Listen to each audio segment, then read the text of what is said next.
Bíblia em 1 Pedro, capítulo 3. Já são 12 semanas que nós temos meditado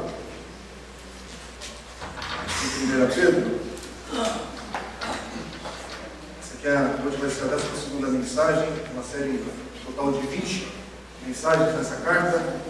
E cada semana a gente tem aprendido princípios da palavra de Deus. Tenho certeza que Deus tem falado ao teu coração, como tem falado ao meu. Sempre que eu estou preparando, Deus está falando com certeza a minha vida, desafiando. E hoje é um texto que eu acredito que a gente vai olhar para esse texto de uma maneira, uma lente um pouquinho diferente. Nós estamos vindo numa sequência que falando sobre submissão, sobre sermos submissos a Deus e submissos também um ao outro. E nesse andar de submissão, de humildade, que Jesus seja visto para a nossa vida de obediência. E hoje a gente vai entrar para uma área dos relacionamentos. Em algumas Bíblias, na Nova Versão Internacional, por exemplo, o cabeçalho do início do capítulo 3 está falando sobre deveres conjugais.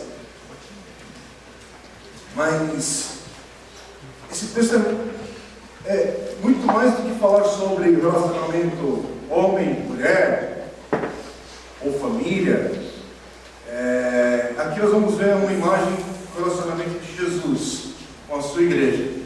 Que sempre que a gente está falando sobre casamento, sobre relacionamento homem e mulher, a gente tem que trazer isso à mente.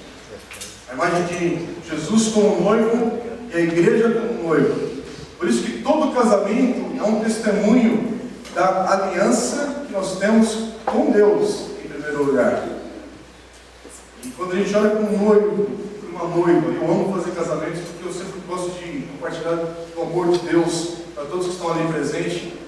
E é esse testemunho da gente olhar para o casamento, para aquela aliança que noivo e noiva está fazendo e entender a figura da aliança que Jesus fez. Deus fez através de Jesus conosco, noiva do Senhor, igreja de Cristo. Vamos ler primeiro o versículo 1 ao 7 e depois a gente pensa em muitos princípios aqui que estão aqui, mas vamos tentar focar bem. Capítulo 3, verso 1 diz assim, a palavra do Senhor: do mesmo modo, mulheres, sujeite-se cada uma a seu marido, a fim de que, se ele não obedece à palavra, aqui quer dizer o quê? É aquele que não está na fé em Jesus ainda, é aquele que ainda não está em Cristo. Ele seja ganho sem palavras pelo procedimento de sua mulher, observando a conduta honesta e respeitosa de vocês. A beleza de vocês não deve estar nos enfeites exteriores, como cabelos trançados e joias de ouro ou roupas finas. Ao contrário, esteja no ser interior, que não perece, beleza demonstrada com um espírito dócil e tranquilo, que é de grande valor para Deus. Pois era assim que também costumavam adornar-se as santas mulheres do passado, que colocavam sua esperança em Deus. Elas se sujeitavam cada um a seu marido, como Sara, que obedecia a Abraão e o chamava Senhor. Dela vocês serão filhas, se praticarem bem e não derem lugar ao medo. Do mesmo modo, vocês, maridos, sejam sábios no convívio com suas mulheres e tratem-nas com honra, como parte mais frágil e co-herdeiras do dom da graça da vida, de forma que não sejam interrompidas as suas orações. Amém? Irmãos, antes de prosseguir, a gente precisa esclarecer algumas questões para nós hoje, sobre momentos que a gente precisa na vida tomar algumas decisões. Momentos que a gente pode estar vivendo cheio de tensões, de questionamentos, que precisa de reflexão, que você tem dificuldade para discernir, porque são várias circunstâncias iguais a essa. Tenho certeza que você ou já passou, ou está no meio de uma dessas etapas, ou irá enfrentar uma dessas com toda certeza. Momentos, mesmo que você seja cristão, evangélico, discípulo de Jesus, está na igreja há diversos anos, sabe muito da palavra de Deus, mas todos nós, em algum momento, nós vamos nos deparar com momentos difíceis, tensos, que a gente precisa discernir o que fazer. E que a gente precisa, em outras palavras, sabedoria de Deus para ser aplicada nesse momento, para ser aplicada na nossa vida. E sempre que a gente está vivendo dias assim, momentos assim, a gente precisa pelo menos fazer algumas perguntas para a gente, antes de tomar a decisão. A gente precisa aprender a perguntar e pensar no que implica a resposta a essas perguntas. A primeira delas é: o que vai trazer mais glória a Deus? Essa circunstância, essa situação, aquilo que eu devo fazer, o que é que vai trazer mais glória a Deus com a maneira como eu vou responder essa indagação na minha vida? Então presta atenção, o que é que vai trazer mais glória a Deus no seu procedimento, na sua vida, na sua maneira como você está respondendo às perguntas da sua vida? Em segundo lugar, o que é que vai me ajudar nessa circunstância? O que é que vai me ajudar a parecer mais como Cristo? O que é que vai me ajudar a ser mais como meu Mestre, como Jesus?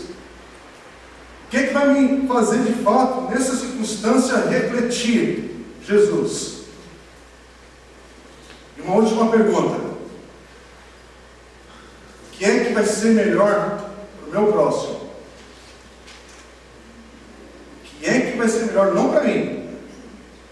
O que é que vai ser melhor para aquele que eu ando junto? Para aquele que eu digo que eu quero ser uma bênção na vida dele? Presta atenção. Está num momento tenso. Você precisa tomar uma decisão. Mas em vez de falar assim, o que é melhor para a minha vida? Em vez de olhar para você e falar assim, o que eu vou ganhar com isso? Como é que eu reverto isso para agora ficar uma boa? Não. As perguntas que nós fazemos diante da palavra de Deus e aquilo que a gente busca no Senhor, tira o nosso eusão, meu eu, do centro. E a gente pensa, em primeiro lugar, o que vai trazer mais glória a Deus nesse momento? Meu coração está explodindo aqui, eu quero sair murmurando, xingando. Perdão, mas tem crente que às vezes dá aquele impulso e xinga mesmo, ele fala besteira, age errado. Ou estou no mundo alienígena aqui, que ninguém faz isso, né? No mundo da glória a Deus, na hora que aperta o calo. Né? A gente deve dar glória a Deus em todas as circunstâncias, mas a vida concreta e real, sai um pouquinho da televisão, do show do Domingão Gospel, né? E entrando na vida real, quando as pauladas entram bem próximo para nós e a nossa pele na carne dói e o nosso coração fica confuso, infelizmente a gente faz besteira. A gente não gosta de falar, eu nunca vi um culto de testemunho que as pessoas vêm testemunhar sobre as besteiras que estão fazendo. A gente gosta de testemunhar sobre aquilo que a gente já não faz mais. Né? Mas fique bem, irmão, fala tudo que você está fazendo de errado agora, né? É difícil você ver alguém fazer isso. Mas a realidade é que muitas vezes a gente esquece que ao passar pela vida, ou nesse processo que nós estamos vivos e caminhando aqui, nessa etapa que Deus nos permite viver, tem muitas coisas que o nosso coração está tenso, está apertado. Você sabe do que eu estou falando. Você sabe do que eu estou falando. Você sabe como é que talvez você chegou aqui hoje. Ou se não é hoje, como você já chegou aqui diversas vezes e de maneiras diferentes. Você sabe. Você sabe quando você saiu de casa brigado com a tua esposa. Você sabe quando você saiu de casa um relacionamento mal com alguém, chateado, você não queria que talvez fosse dessa maneira, que talvez você é o provocador disso, ou talvez você foi injustamente e caiu nessa situação dessa. Mas ao mesmo tempo, onde você está hoje? O que está passando de perguntas da vida hoje para você? Pensa em responder essas perguntas.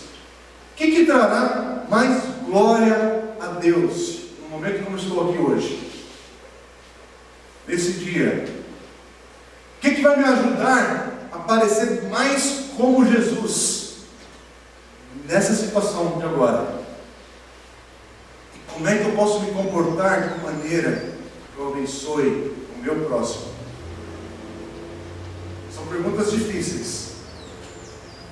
A gente tem conversado nessas últimas semanas, os últimos versículos que a gente meditou da carta de 1 Pedro, e de novo, irmãos, eu vou martelar, porque a gente precisa repetir sobre isso. Se você ainda não leu a carta de 1 Pedro toda, que são 5 capítulos, e se você mesmo já leu, leia novamente, quando a gente está tendo essa oportunidade como igreja, de estar nesse texto. Em vez de você ficar preocupado, eu vou falar isso com o maior respeito, né? Aqueles que têm uma dedicação já da leitura bíblica diária, e estão tentando ler a Bíblia toda, talvez para completar nesse ano, talvez é o primeiro ano que você vai ler a Bíblia inteira. Pode continuar essa pegada aí, nesse ritmo, nesse esforço, porque a gente precisa também de esforço para manter a nossa leitura em ordem, em dia, e é muito bom e saudável que você possa ter o prazer e o privilégio de ler a Palavra de Deus inteira, ou ler o Novo Testamento inteiro, que é bem mais curto, é um objetivo que você pode concretizar com toda certeza. 3, 4 meses de disciplina, separando 10 minutinhos, você consegue fazer essa leitura. Mas nós estamos tendo essa oportunidade de semana após semana meditarmos na carta de 1 Pedro. E a gente faz isso não é porque falta assunto para pregar e compartilhar da Palavra de Deus, mas porque a gente crê que cada texto da Palavra de Deus é inspirado e tem algo a falar no nosso coração. Então, medite nesse livro, medite nessa carta. Volte ao texto. Porque o Senhor fala comigo novamente, ensina os princípios da Tua Palavra. E a gente está aprendendo nesses últimos dias sobre submissão. Nós aprendemos dias atrás sobre submissão à autoridade, um contexto que a carta está falando sobre isso, submissão um ao outro. E agora a gente está vendo aqui um momento falando sobre relacionamento homem e mulher, sobre submissão também. E sempre a questão que a gente tem que perguntar quando a gente está num texto desse é: Senhor, como é que eu aplico as verdades desse texto, dessa passagem na minha vida? Como é que eu aplico algo que eu estou lendo, do contexto todo aqui, para a minha vida? Porque senão fica um culto, ou encontros, ou leituras, que a gente é informação que chega, mas assim como você não lembra que você abriu na página do UOL na segunda-feira passada, porque passa, assim acontece com o culto, né? Você passou por aqui e você passa por mais um culto de celebração dominical com a igreja, e a informação só passa por você e não fica, né? Não nada cria raiz dentro de você. E hoje, esse texto onde nós chegamos aqui, a gente precisa lembrar para quem, como Pedro está escrevendo, porque aqui Pedro está lembrando algo real que está acontecendo com a igreja daquele momento, que é o quê? Muitos que estão chegando à fé em Cristo Jesus, reconhecendo Jesus como seu Senhor e Salvador, e lembre-se da proximidade, que essas pessoas são pessoas que, muitas delas, talvez, viram a crucificação de Jesus. Isso é uma coisa louca que às vezes a gente pula e não traz para a gente pensar um pouquinho e refletir. São pessoas que estavam ali, presentes, nesses dias de Jesus. São pessoas que talvez ouviram falar da sua ressurreição, ouviram até mesmo Jesus ressurreto, que aí, lógico, a carta não entra nesses detalhes. Mas o mais louco é pensar o seguinte: as tantas e diversas pessoas que estão aqui nesse contexto que não viram Jesus ressurreto, mas ao verem o testemunho vivo dos discípulos e de Pedro, viram uma transformação que não podia ter sido feita com um copo de cerveja da Galileia. sabe? Vira uma mudança que é de caráter, que é de vida, de um homem que era medroso, que era covarde, iletrado, e vê esse homem com coragem no seu coração agora, falando no meio dos religiosos que tinham o poder político da sua época também, falando com ousadia, e eles veem que esse testemunho, peraí, algo aconteceu com esses homens. E essas pessoas começam a acreditar, crerem nessa mensagem de um Jesus que veio como Deus encarnado, que veio para salvar o perdido, que entregou a sua vida por todos eles ali, que morreu e ressuscitou, e que vai voltar para buscar essa igreja. Eles começam a acreditar, crer, confiar no Senhor. Irmãos, a gente entender esse momento histórico é muito importante para você entender a parte concreta dessas pessoas que estão colocando a fé nessa mensagem, crendo e vendo o Senhor agir. Mas, o que está acontecendo também? Mulheres estão se convertendo e seus maridos não. Continuam com outros deuses, com a sua religião da época. Ou homens estão se convertendo e suas mulheres não. Porque cada família, cada história, cada pessoa é uma história. E essa é a realidade. Pessoas estão se convertendo, ouvindo a palavra de Deus e começam a acontecer dúvidas. E aí, o que eu faço agora? Eu não sei se você conhece um pouquinho da história bíblica ou a história desse tempo também, que justamente esse momento, a sociedade dessa época esperava que a mulher seguisse o Deus ou os deuses, e era o que acontecia com frequência. Eram diversos deuses que eram adorados pela pessoa, e a sociedade esperava que a mulher adorasse o Deus do seu marido, ou os deuses do seu marido, ou até mais do que isso. Até na relação de relacionamentos, de amizade, esperava-se que a mulher não tivesse mais amigos do que aqueles que o seu marido já tinha. Então ela era amiga dos amigos do seu marido. Esse grupo de relacionamento, a mulher não tinha liberdade para, sair fazendo amizade fora. Tinha algumas restrições ali.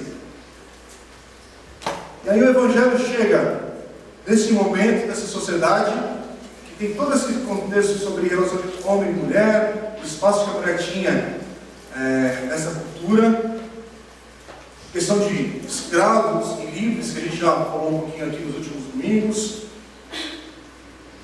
E aí agora chega uma mensagem do Evangelho, dizendo ainda por cima que essas pessoas, escravos, mulheres, todos, têm acesso a Deus diretamente por meio, através de Jesus Cristo.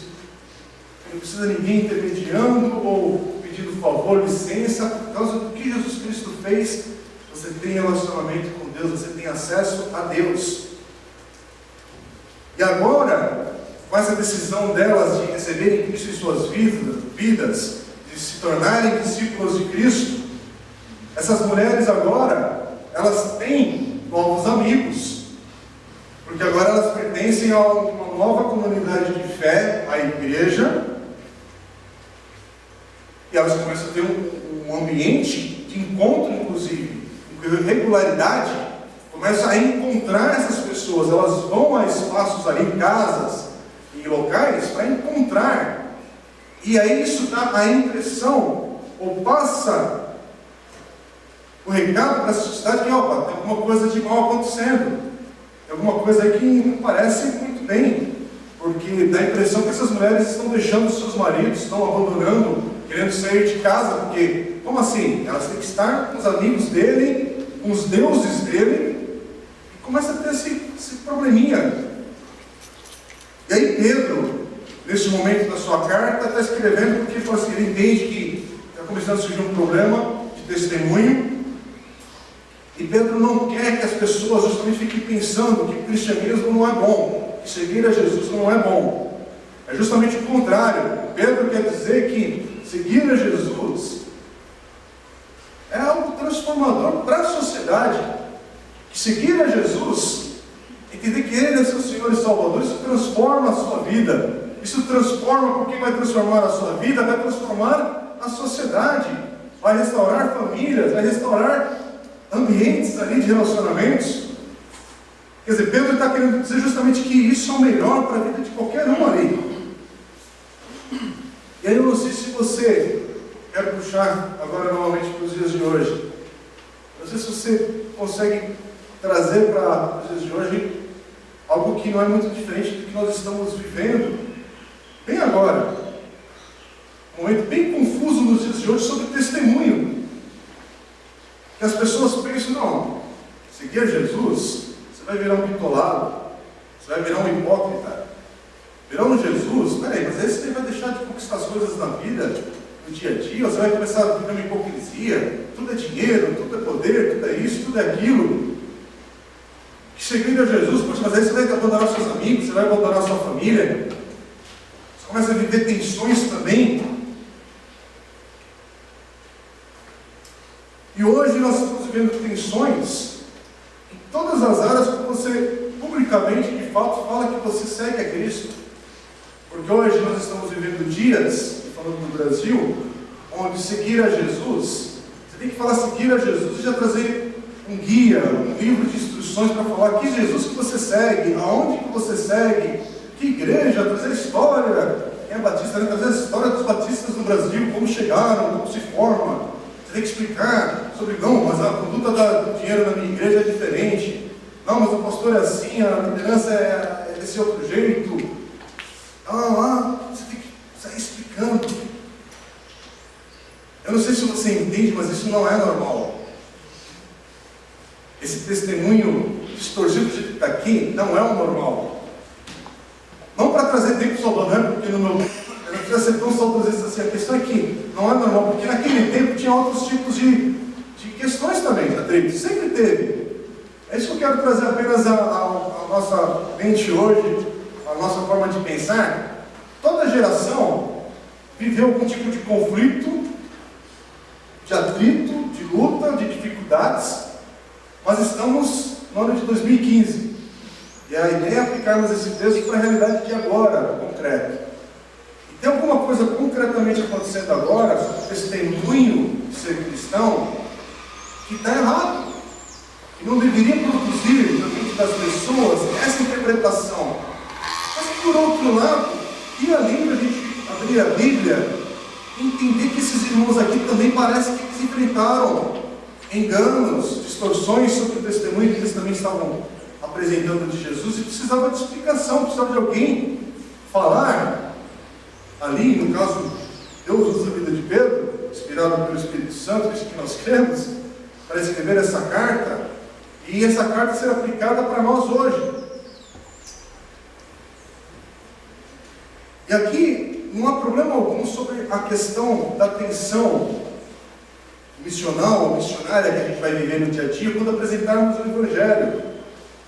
Porque nós somos fiéis à palavra de Deus. Como igreja do Senhor, essa é a nossa referência, como nós orientamos a nossa vida. A verdade é que, muitas vezes, as interpretações desse livro podem ser feitas de uma maneira errada e equivocada. Mas nós cremos na palavra de Deus e somos encorajados, exortados a aprendermos a meditar nela. Nós somos encorajados a aprender dela. E é para isso que Deus levanta também no nosso meio mestres, pastores, apóstolos, no sentido bíblico da palavra, pessoas que vão adiante, lutando igrejas, apresentando a palavra do Senhor, e que vão instruindo a igreja, é o que fala em Efésios capítulo 4, sobre a função dos pastores, dos presbíteros, dos líderes na igreja, que instruem a igreja para aprenderem aqui a manusear bem a palavra de Deus, mas mais do que a teoria daqui, a isso ser aplicado na vida.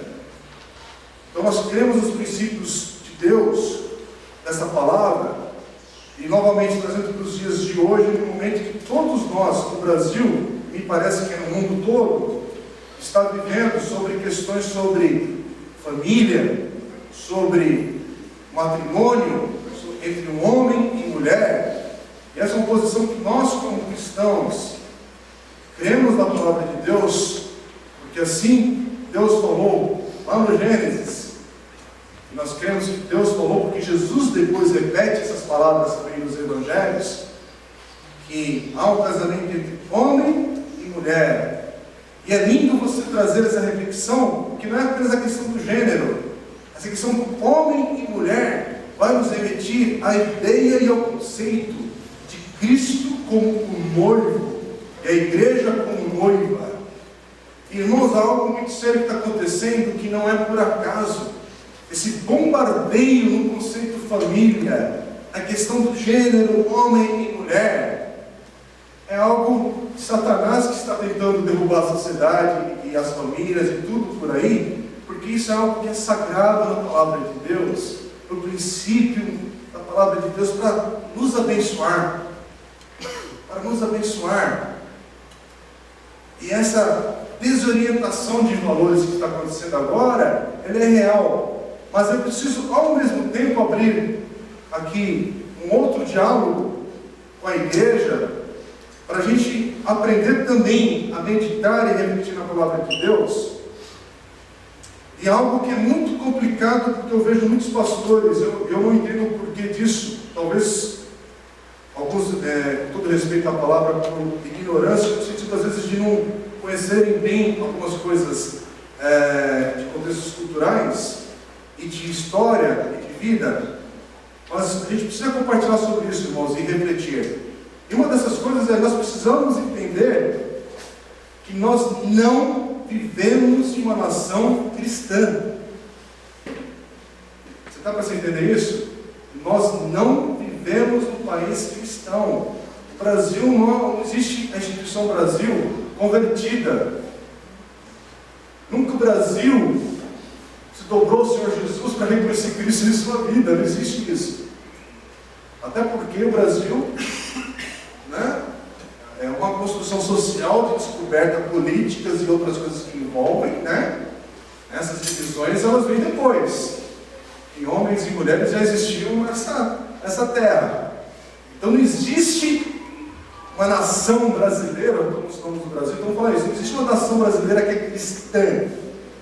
A única nação verdadeiramente debaixo da vontade de Deus é o reino de Deus. Dá para entender a diferença? A única nação que está debaixo da vontade de Deus é o reino de Deus, onde Jesus é rei.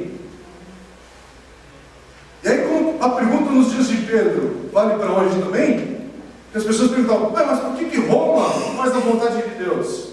Irmãos, porque é Roma, não é o reino de Deus. Roma é Roma, Brasília é Brasília, Brasil é Brasil, não é o reino de Deus, não está debaixo da vontade de Deus, porque os únicos que se submetem à palavra de Deus e à vontade de Deus são aqueles que pertencem ao reino de Deus. Dá para entender a diferença?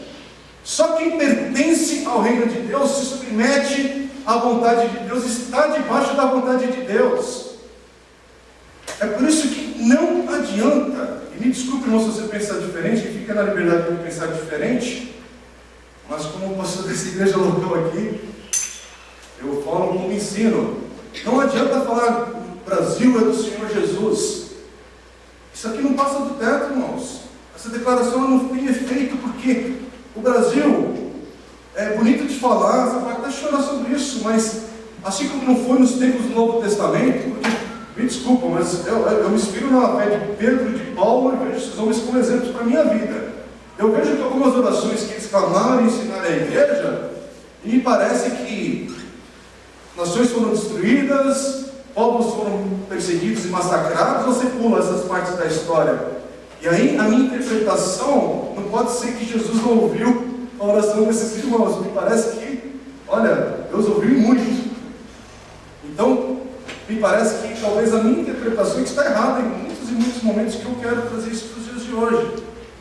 E a gente precisa falar isso porque a gente está sendo bombardeado agora com tantas informações e para a gente clamar pelo Brasil. E é lógico que nós oramos pela nossa nação, para Deus ter misericórdia por causa do povo que vive aqui, das pessoas que a gente ama e vive aqui. Mas a gente não pode perder de vista que o reino de Deus é onde a sua vontade é feita. E as pessoas que pertencem a essa nação, ao reino de Deus, é que se submetem à vontade de Deus. É por isso que eu trago para hoje, algo que nós estamos lendo aqui, e que eu acabei de falar, que é sobre essa questão do matrimônio, a questão sobre homem e mulher. Algo indica, como já aconteceu na história lá atrás, você precisa lembrar o que é a história da humanidade, a história da Bíblia. Irmãos, já teve diversas sociedades que o homossexualismo dominou em todos os ambientes. Isso aqui não é novidade do que a gente está vendo agora. O que é novidade para a nossa geração, que a gente está vendo mudanças numa velocidade muito rápida. Mas a Roma, dessa época, se você começar a ler, quase todos os imperadores e homens de poder ali eram homossexuais, ou era mais do que isso, era uma bagunça toda. Quando você vai ver sobre livros de história, ou até mesmo em filmes que tentam retratar um pouco disso, aliás, tudo pega até leve o que deve ter sido de fato, né? Agora, isso lógico que nós, como igreja, aí se você não pertence a uma igreja cristã, evangélica, está aqui ouvindo, peço liberdade apenas para você entender e refletir com a gente sobre isso. O que difere é que a gente tem uma orientação e uma submissão diferente à sociedade que está aí fora. Porque a nossa referência é a palavra de Deus, e é nisso que nós, como cidadãos, também podemos brigar ou lutar por uma questão que nós temos a liberdade para ensinar os nossos filhos sobre a palavra de Deus. E temos uma liberdade também para continuar crendo dessa maneira e compartilhar da palavra de Deus dessa maneira para aquele que desejar crer dessa maneira, ou que nós queremos que Deus nos alcança também, né? Serem alcançados e terem a sua visão de vida transformada. Mas se a pessoa não tem uma visão de vida transformada, talvez, porque pode ser até que ela compartilhe, mas talvez ela não compartilhe da tua visão de fé, de vida. E aí hoje isso cria uma bagunça no meio evangélico principalmente, e você está vendo isso porque creio que a maioria aqui acompanha os jornais, a mídia e as informações que chegam, porque nós estamos num mundo que está desmoronando os seus valores. A consequência de tudo isso virá. Porque vai ter uma conta, uma fatura, ela vai chegar. Ela vai chegar. Não sei quanto tempo leva para chegar, mas ela chega. E a gente está no meio de tudo isso.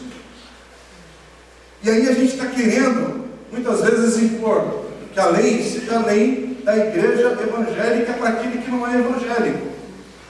Eu quero dizer que às vezes você fica surpreso porque tal posição, tal lei, ela não é aprovada no Congresso, mas é assim que rola mesmo.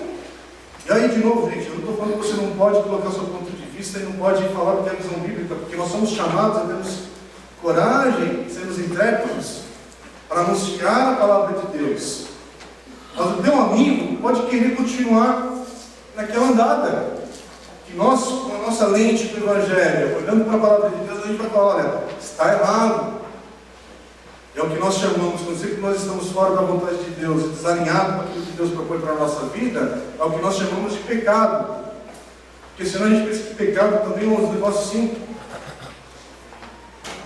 Pecado é isso, nós estamos fora da vontade de Deus, que quer prevalecer o nosso eu, e nós, como cristãos e discípulos de Cristo, nós somos exortados e encorajados a darmos o testemunho. Mas por que eu estou falando tudo isso?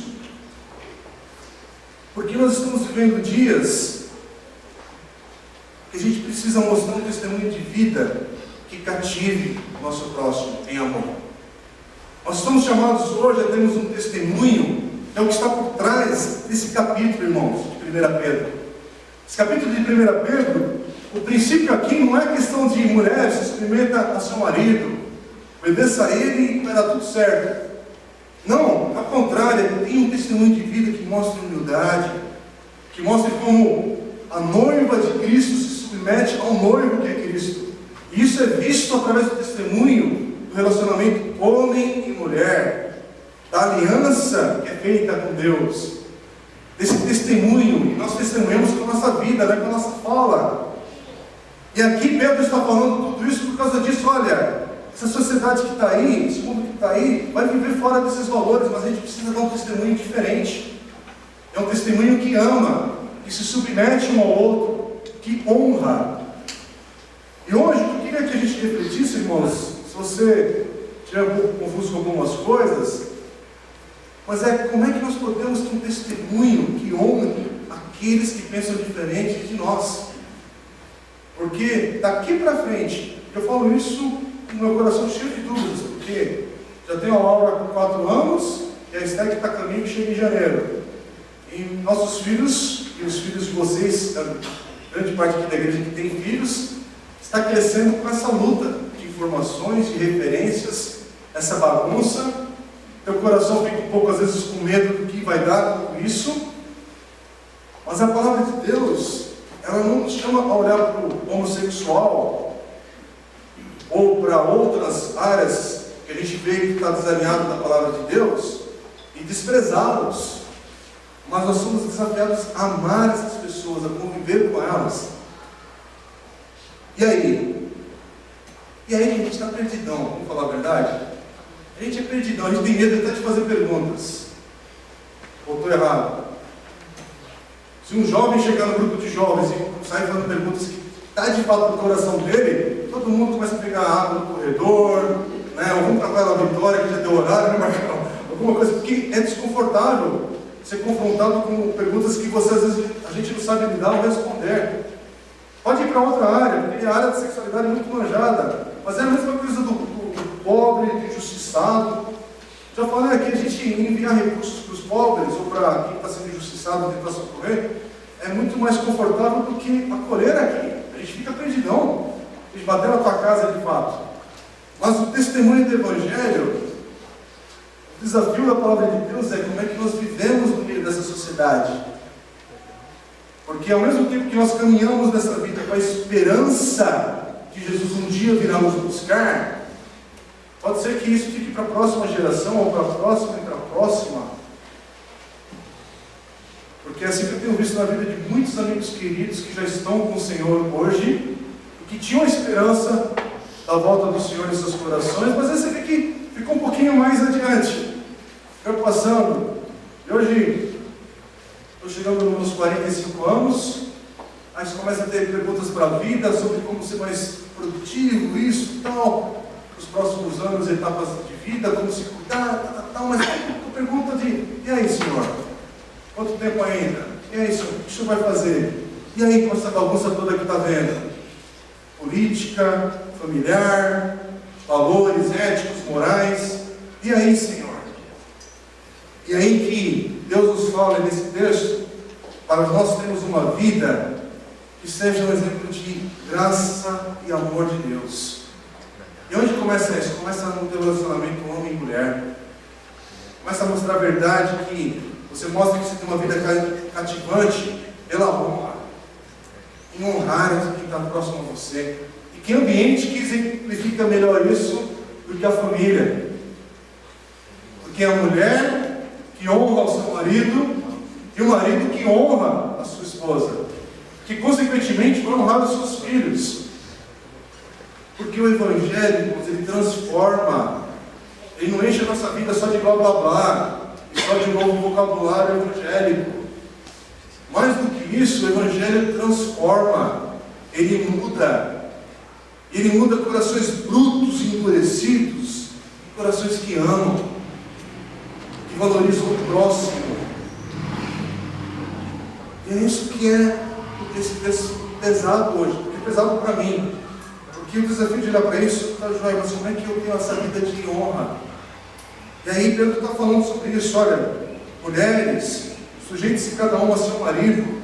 Para que nesse momento aqui? Não é porque ela é o lado frágil da vida, isso e outro. Não, porque dentro dessa cultura, ela tem um papel ali e nesse momento aqui ele está falando, olha, não vou dar mau testemunho não.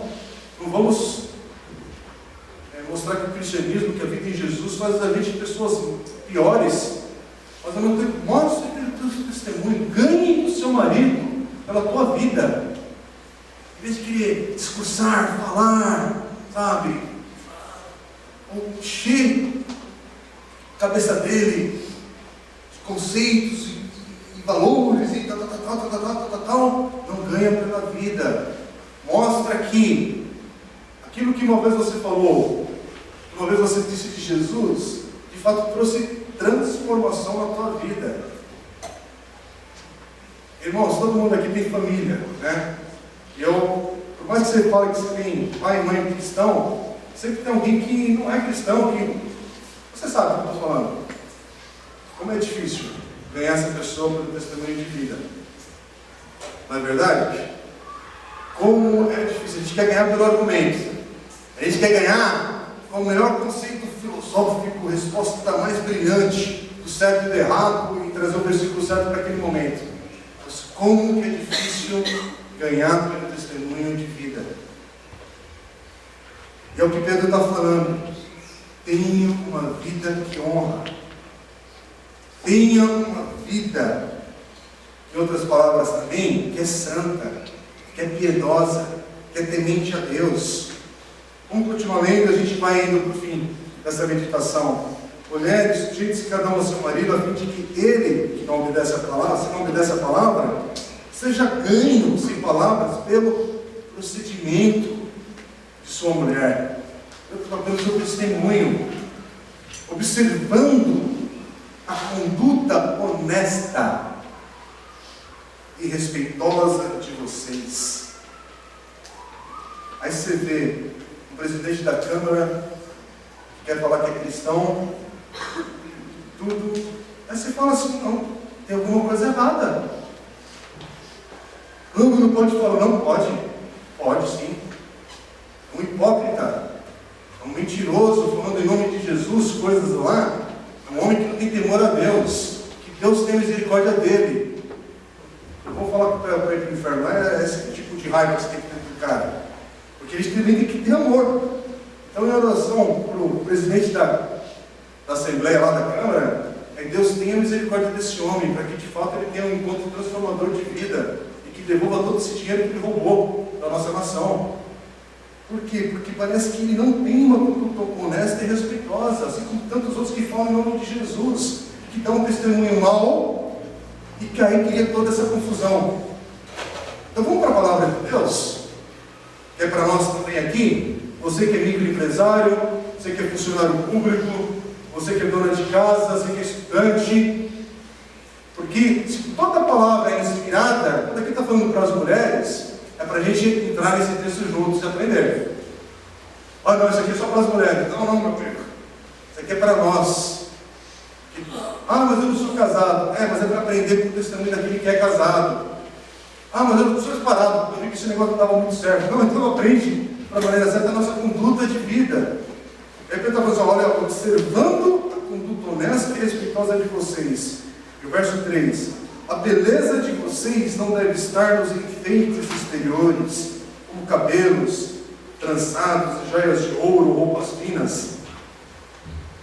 Ao contrário, esteja no seu interior, que não perece, beleza demonstrada no espírito dócil e tranquilo, que é de grande valor para Deus.